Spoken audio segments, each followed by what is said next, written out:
Hey guys, good morning! So today is a super exciting day. We're gonna make some great progress on this engine rebuild. So it's a beautiful day at the end of the week, got the football game going, and I finally have time to make some good progress on my 4.0 rebuild here. We are gonna be taking the chain off, the sprockets there, all kinds of stuff to do. So this will be a lot of fun. Okay, now we've obviously got the oil pan off. I gotta get this pump out of the way. We'll pop that off real quick. Then we're going to move on to the sprockets on the camshaft and crank here. We're going to get this chain off, so let's just get to it. Rattlesnakes! Don't drop it. Stop!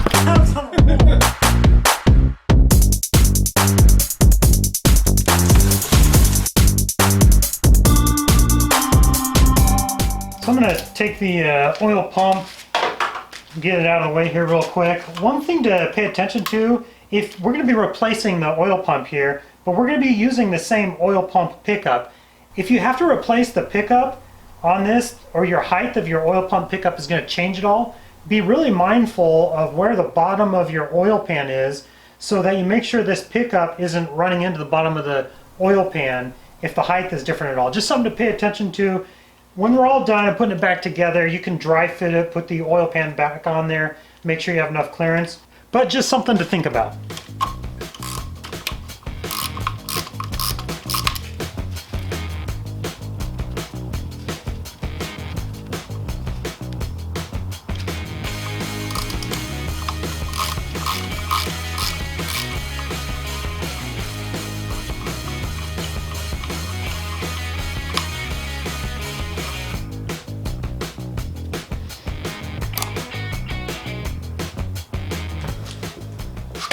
All right, let's get this cam sprocket and chain off of here. You can see how much slack there is in here. Anytime you're doing a rebuild like this, or if you're taking the chain cover off, digging that far into your engine, you really just need to replace this, the cam sprockets, the crank sprocket, the chain. That's not okay. Now to do that, I'm gonna be using a rebuild kit, the Master Rebuild Kit from Enginetech. They provided that for me, and it has everything in it that you need. I'm gonna be going over the whole kit in a future video. So new pistons and everything, and somewhere in here, yeah, here we are. So there's our new sprockets and chain and everything. But like I said, I'm going to go over this whole kit here in the future. Now we already have the, there's a thrust pin in here and a little spring. I have a previous video where I talk about the removing the timing chain cover.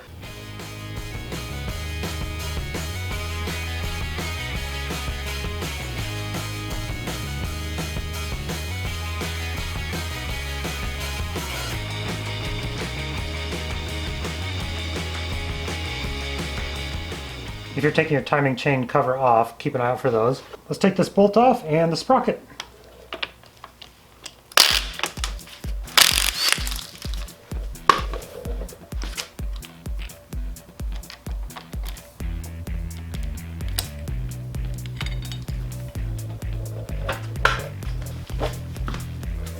And on the face of the cam here, notice there's a little locating pin here, and that just lines up with the hole here on the sprocket to keep everything in line, because obviously this is the timing of your engine and everything, so this can't be off even, you know, just a quarter of a tooth or anything. So you got a little locating pin there. And with that, the cam should come out. We're going to just gently glide it out here so we don't mark it up too much. My Master Rebuild Kit comes with a new cam, so I'm not super worried about it. We're going to be replacing the bearings and everything, but just kind of gently lift it out. You get a screwdriver on the end here to give you something to grab on when you're initially pulling it out.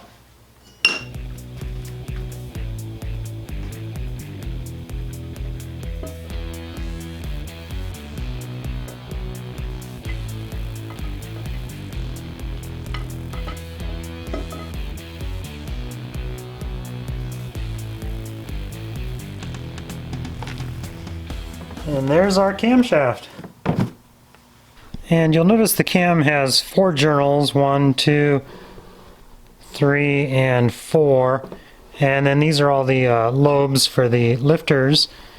And in the middle here, we've got the drive gear for our distributor. So we're just going to be we're going to be replacing this actually, but we are going to take a look at it and inspect it for any cracks, any excessive wear, any grooves or gouges in any of the journals. It actually looks pretty good, but it's just a good idea to take a once-over look at it.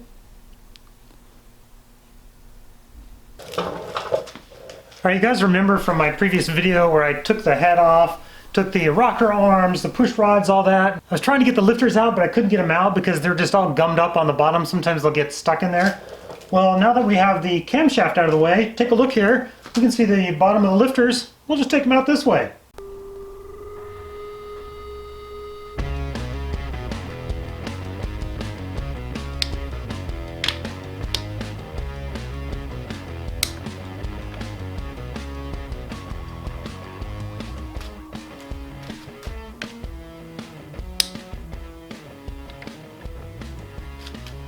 I do have to say, pulling these lifters out, it's kind of fun. It's kind of like fishing.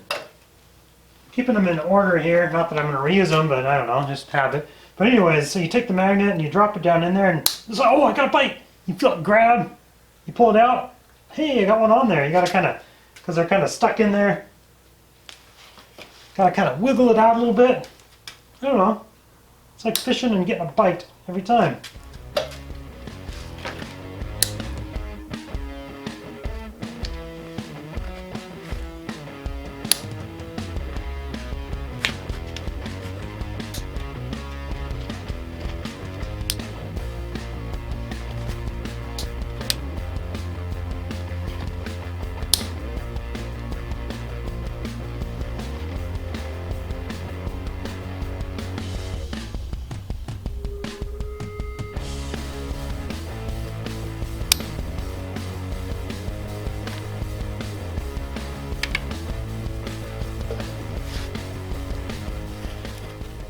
And yeah, even though I'm not reusing these guys, it's just my habit to, when I'm taking intricate things apart like this, keep things in order. Then if I ever have a question, I want to refer back to these, like, oh, I wonder if that lifter had an issue. You know, it's excessively worn on this push rod or something. I know where it came out of. I can go look at it and check it out. So, I don't know, super simple. Throw it in an egg crate, good to go. Now let's look at one of these lifters real close. And you'll notice we have a little ring right here. This is a little oil ring. A larger one here. And then this darkened area here. This is all just varnish and built up carbon because this is where it actually slides. And this part doesn't slide any, contact any surface when it's sliding. So that's why this is all smooth. But if you look real close right here, that's a little oil. Right there, there's a little hole. That's a little oiling ring. And that's where the oil goes in to go up to the push rods. And then up on top of the lifter here, this is where the push rod sits. And look at this gunk. So that's why it's super important to make sure all these little oiling holes are open. So there's a little tiny hole right down in there that feeds oil up into the push rod so it can lubricate your valve train. So let's test it out. Let's take a push rod and lifter here, and in the top of the push rod here you can see the little hole there that just lines right up. So what all did we get here? We got the oil pump, got that taken off, we got the timing chain, the sprocket on the camshaft. The sprocket here on the crankshaft, we're going to leave it in place. It can be a little bit of a bear to get off, so that can stay while we do take the crankshaft out. So I guess next week I'll start working on the crankshaft pistons, get all this out. I just don't want this video to be too long, mainly because there's a lot of intricacies I want to cover about removing the crankshaft, the pistons, all that. Just some details I want to be sure to cover. I don't want this video to be too long, don't want it to be 20 minutes. Plus I want to go sit down and watch a football game for a bit. So leave a comment down below, let me know how you think this project's going. Check out some of my favorite tools and links in the description below. And if you want to help support the JeepSolid Garage, be sure to check out my Patreon page. So that's it for this week. Thanks for watching. Have a good day.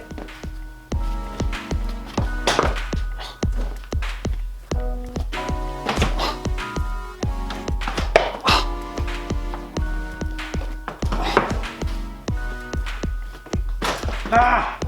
Come on, it was right there. That works.